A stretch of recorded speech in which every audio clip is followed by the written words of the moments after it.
In a peaceful jungle, there lived a tiny fox named Fino. Fino was small, playful, and kind, but the other animals always laughed at him. "Look at Fino, he's so small. How can he survive here?" they teased. One hot day, all the animals gathered near the river, but the river had dried up. Everyone was thirsty and tired. The lion roared, "Find water, or we will all die!"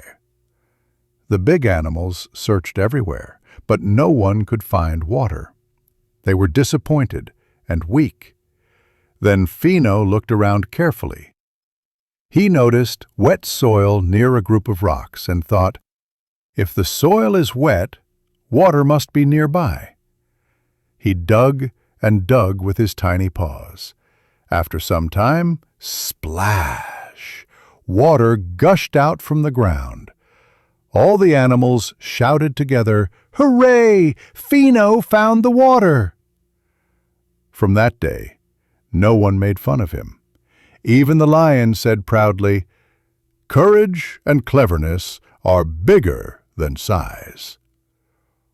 Moral of the story: never underestimate yourself. Even the smallest one can do the biggest things.